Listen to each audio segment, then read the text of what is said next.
Hello friends, நான் இன்னைக்கு வந்து ப்ளேமியோட எபிசோட் 2 வந்து அப்லோட் பண்ணலான்னு இருக்கேன். அதுக்கு முன்னாடி யாராவது ப்ரீவியஸ் எபிசோட் பார்க்காம இருந்தீங்கன்னா, அந்த எபிசோடோட லிங்க்கை வந்து என்னோட டிஸ்கிரிப்ஷனில் மென்ஷன் பண்ணுறேன். அதை கிளிக் பண்ணி ப்ரீவியஸ் எபிசோட பார்த்துட்டு அதுக்கப்புறமேட்டுக்கு இந்த எபிசோட பார்க்க வாங்க. அப்போ தான் கதை புரியும். இப்போ வாங்க நம்ம எபிசோட்குள்ளே போகலாம்.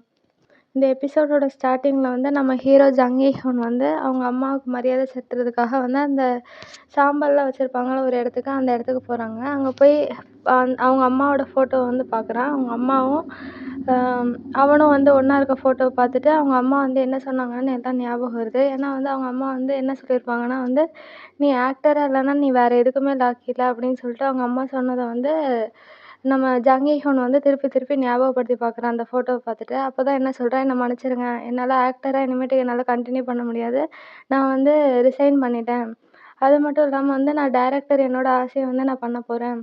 நீங்கள் சொன்னது எனக்கு புரியுது, நான் ஆக்டராக இல்லைன்னா வேறு எதுவும் இல்லை, ஆனால் நான் உங்களுக்கு நிரூபித்து காமிக்கிறேன்னு சொல்லிட்டு பேசிவிட்டு அதுக்கப்புறம் ஒரு தேட்டருக்கு போயிடுவான். தேட்டருக்கு போய் அங்கேருந்து என்ன பேசிகிட்டு இருப்பான்னா வந்து, லிட்டில் மெர்மைட்னு ஒரு புக்கில் வந்து ஒரு கதை இருக்கும். அந்த ஸ்டோரியை வந்து சொல்லிகிட்டு இருப்பான். என்னென்னா அந்த ஸ்டோரியில் 2 பேர் லவ் பண்ணால் ஒரு ஆள் வந்து செத்துடுறாங்க இன்னொருத்தவங்களுக்காக, இது நல்லாவே இல்லை அப்படின்னு சொல்லிட்டு இருக்கான். அப்போ தான் வந்து அவனோட பாஸ்ட் யோசிச்சுட்டு இருக்கான். பாஸ்ட்லேயே வந்து நம்ம கங் ஜே-ஒன் வந்து என்ன சொல்லியிருப்பான்னா வந்து, எனக்கு இந்த எண்டிங் பிடிக்கல, ஹாப்பி எண்டிங்காக வேணும் அப்படின்னு சொன்னதுனால அவனுங்க எழுதின ஸ்கிரிப்ட் புக்கோட பேர் வந்து த மெர்மைடு பிரின்ஸ்னு வச்சுருக்காங்க. வச்சுட்டு இவங்க 2 பேரும் கிஸ் பண்ண ஆரம்பிக்கிறாங்க. இது வந்து பாஸ்ட்டில் நடந்தது. பாஸ்ட்டில் வந்து இவங்க 2 பேரும் ஒன்றா தான் நடந்திருக்காங்க. இது எல்லாத்தையும் வந்து அவன் யோசித்து பார்க்குறான். அதாவது அந்த புக்கை படிச்சுக்கிட்டே வந்து யோசித்து பார்க்குறான். இன்னொரு பக்கம் வந்து காங் ஜே-ஒன் வந்து அங்கே யார் இப்படியெல்லாம் பேசிகிட்டு இருக்கா அப்படின்னு சொல்லிட்டு யோசிச்சுட்டு இருக்கான். யோசிச்சுட்டு இருக்கும்போது ஒரு பாட்டில் வந்து டக்குன்னு உடைய ஆரம்பிக்குது. அந்த சவுண்டு கேட்டு வந்து நம்ம காங் ஜே-ஒன் வந்து அந்த தியேட்டரில் பெயிண்டராக தானே இருந்தான். அதனால் வந்து என்னடா சவுண்டு கேட்குதுன்னு பார்க்க போனால் அங்கே வந்து ஜங் ஈ-ஹுன் வந்து குடிச்சிட்டு எல்லாத்தையும் உடச்சி போட்டுட்ருக்கான். இது எல்லாத்தையும் வந்து கங் ஜே-ஒன் பார்த்துட்டு அவனுக்கு ஹெல்ப் பண்ணலாம் அப்படின்னு சொல்லிட்டு ஓடி வருவான். ஓடி வந்த உடனே வந்து நம்ம ஜங் ஈ-ஹுனும் வந்து கங் ஜே-ஒனை பார்த்த உடனே என்ன ஆகும்னா வந்து, நான் உன்னை ரொம்ப நாளாக மிஸ் பண்ணிகிட்ருக்கேன் அப்படின்னு சொல்லிட்டு நம்ம கங் ஜே-ஒனோட கழுத்தை பிடிச்சி வந்து என்ன பண்ணிடுவான்னா, டைரெக்டாக வந்து நம்ம ஜங் ஈ-ஹுன் வந்து கிஸ் பண்ண ஆரம்பிச்சிடுவான். கிஸ் பண்ணோடனே நம்ம கங் ஜே-ஒனுக்கு வந்து ஒன்றுமே புரியல. என்னடா இது, இவன் டக்குன்னு கிஸ் பண்ணிட்டான், அதுவும் இல்லாமல் என்ன மிஸ் பண்ணுறதா சொல்கிறான் அப்படின்னு சொல்லிட்டு கிஸ் பண்ண ஆரம்பிச்சிட்டு, இவங்க 2 பேரும் பாஸ்ட்லேயே வந்து லவ்வர்ஸாக தான் இருந்திருக்காங்க. ஏன் பிரிஞ்சாங்கன்னு தான் தெரில.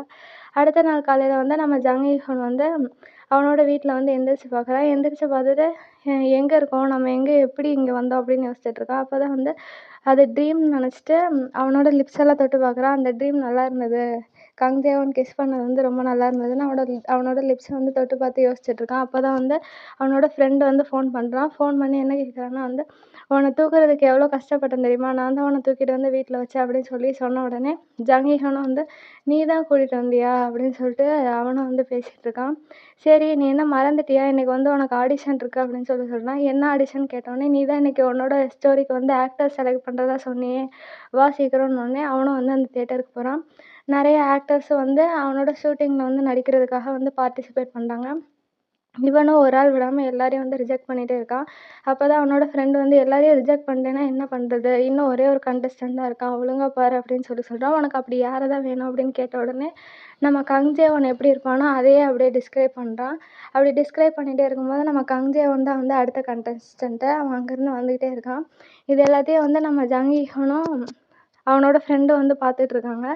பார்த்ததுக்கப்புறம் வந்து சரி இவனையாவது செலக்ட் பண்ண அப்படின்னு சொல்லிட்டு அவன் வரும்போது பேசிக்கிட்டே வராங்க. பேசிட்டு வந்தோடனே நம்ம ஜங் ஈ-ஹுன் வந்து வந்தது யாருன்னு பார்த்தா கங் ஜே-ஒன். அவனை பார்த்த உடனே வந்து நம்ம ஜங் ஈ-ஹுனுக்கு வந்து பாஸ்ட்டு ஞாபகம் வருது.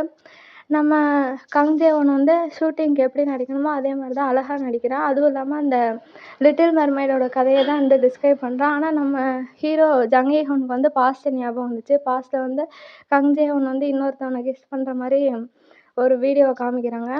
அதுதான் வந்து நம்ம ஜங் ஈ-ஹுனுக்கு ஞாபகம் வருது. அப்படி ஞாபகம் வந்ததுனால இந்த தடவை விடக்கூடாது, அவனை வந்து செலக்டும் பண்ணக்கூடாது அப்படின்ற டெசிஷனுக்கு வந்து நம்ம ஜங் ஈ-ஹுன் வந்திருக்கான்.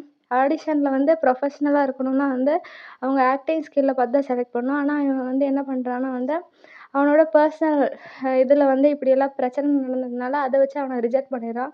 டக்குன்னு ஃபேஸ்க்கு முன்னாடியே சொன்னதுனால நம்ம கங் ஜே-ஒன் என்ன சொல்கிறான்னா, எதனால் ரிஜெக்ட் பண்ணுறீங்க அப்படின்னு கேட்குறான். அதுக்கு ஜங் ஈ-ஹுன் வந்து, நீ ஒழுங்காக நடிக்கல அதனால ரிஜெக்ட் பண்ணலன்னு சிம்பிளாக சொல்லிடுறான். ஏன் நீங்கள் அப்படின்னு நினைக்கிறீங்க, ஏன் நான் ஒழுங்காக நடிக்கலன்னு நினைக்கிறீங்க, திருப்பி வந்து கங் ஜே-ஒன் வந்து ஜங் ஈ-ஹுன்கிட்ட சொல்கிறதுக்கு, உன்னோட எமோஷன்ஸ் தப்பாக இருக்குது, இப்படியெல்லாம் பண்ணக்கூடாது அப்படின்னு சொல்கிறான்.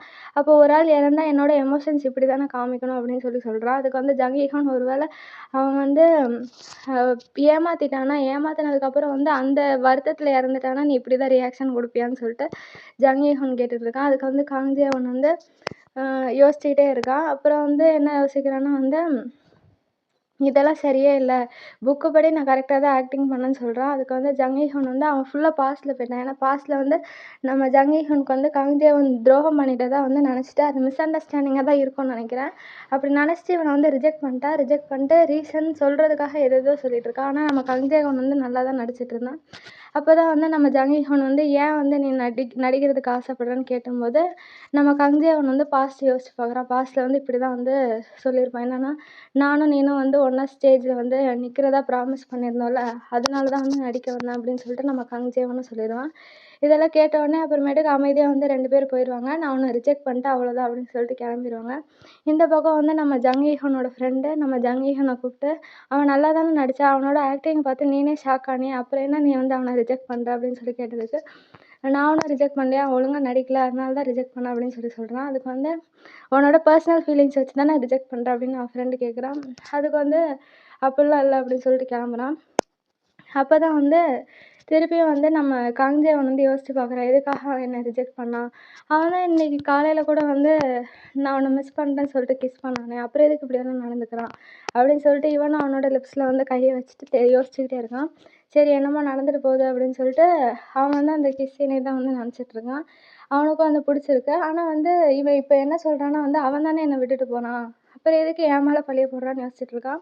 அப்படி யோசிச்சுட்டு இருக்கும்போது அவன் ஃபோனில் ஒரு மெசேஜ் வருது. என்ன மெசேஜ்னா வந்து நீங்கள் ஆடிஷனில் வந்து செலக்ட் ஆகிட்டீங்க, ஆனால் ஒரே ஒரு கண்டிஷன், நீங்கள் வந்து என் கூட வந்து ஒரு நைட் வந்து ஸ்டே பண்ணணும் அப்படின்னு சொல்லிட்டு ஒரு கண்டிஷன் போட்டிருக்காங்க.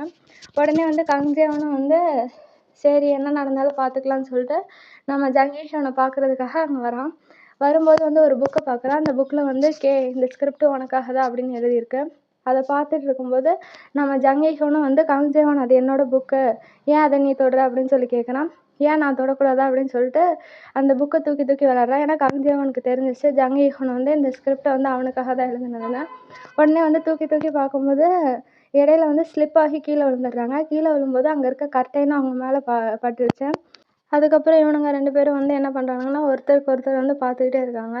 அதுக்கப்புறம் கொஞ்ச நேரம் கழிச்சு நம்ம ஜங் ஈஹுன் வந்து என்னடா பண்ணிகிட்ருக்க அப்படின்னு சொல்லிட்டு நம்ம கர்டைனை வந்து தூக்கி வெளியில் போட்டு அதுக்கப்புறம் இவன் எந்திரிச்சிடுறான். ஆனால் காங் ஜேவன் வந்து யோசிச்சுட்டே இருக்கான். அதுக்கப்புறமேட்டுக்கு இவங்க ஸ்கிரிப்ட் படிக்க ஆரம்பிக்கிறாங்க. ஸ்கிரிப்ட் படிக்கும்போது தான் வந்து இந்த மாதிரி ஸ்கிரிப்டிலலாம் வந்து ஹீரோயின் வந்து தண்ணிக்குள்ளே குதிச்சா தான் வந்து இந்த ஸ்கிரிப்ட் நல்லாயிருக்கும், அப்படியே வச்சுக்கலாமா அப்படின்னு சொல்லிட்டு நம்ம காங் ஜேவன் வந்து ஜங் ஈஹுன்ட்ட கேட்பா. ஜங் ஈஹுனும் நீ சொல்கிற மாதிரியே வச்சுக்கலாம், அது நல்லா தான் இருக்குது அப்படின்னு சொல்கிறா. உடனே காங் ஜேவன் வந்து இதே மாதிரி நம்ம ஸ்கிரிப்டை வந்து பாஸ்ட்லேயே டிஸ்கஸ் பண்ணியிருப்போம், அது என்ன கதைக்கு அப்படின்னு சொல்லிட்டு என்னென்னமோ கதையெல்லாம் சொல்லிட்டு இருப்பான். ரோமியோ ஜூலியட் தானே, ஆமாம் ஆமாம் அதுக்கு தானே நம்ம டிஸ்கஸ் பண்ணோன்னு சொல்லிட்டு காங் ஜேவன் கேட்டுட்டு இருப்பான். அதுக்கு வந்து நம்ம ஜங் ஈஹுன் வந்து இல்லை அது ரோமியோ ஜூலியட் இல்லை அப்படின்னு சொல்லிட்டு கரெக்டான பேரை வந்து சொல்லிடுவான்.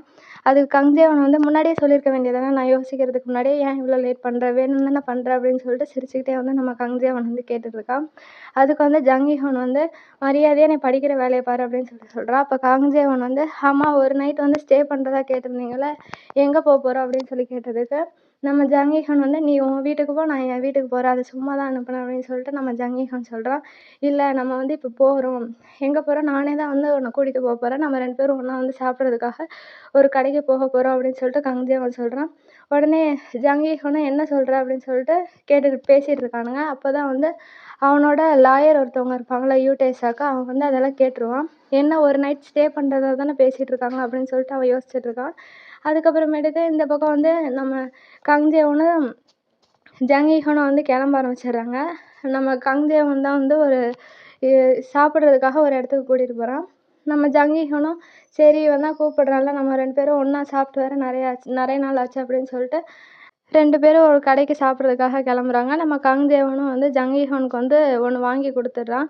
வாங்கி கொடுத்துட்டு நீ ஒழுங்காகவே சாப்பிட மாட்டேங்கிற, இதை சாப்பிட தெரியாதா அப்படின்னு சொல்லிட்டு அவனோட வாயை வந்து தொடச்சி விட்றான். அப்போ தான் வந்து காங் ஜேவன் வந்து இதான் அவனோட ஃபஸ்ட்டு டைமாக இங்கெல்லாம் சாப்பிட்றதுன்னு கேட்டதுக்கு ஜங் ஈஹுனும் ஆமாம் நான் இதுவரை இந்த மாதிரிலாம் சாப்பிட்டதில்ல, இப்போ தான் ஃபஸ்ட்டு டைம்னு சொல்கிறான். அப்படி இவங்க 2 பேரும் பேசிகிட்டு இருக்கும்போது தான் வந்து நம்ம ஜங் ஈஹுனோட ஃபேன்ஸ் 2 பேர் அங்கே இருக்காங்க. ஃபோட்டோஸ் எடுத்துக்கலாமா அப்படின்னு சொல்லி கேட்டுட்ருக்கானுங்க. அப்போ தான் வந்து நம்ம ஜங் ஈஹுன் வந்து அவனோட ஃபேஸை வந்து மறைக்க ஆரம்பிச்சிட்டான்.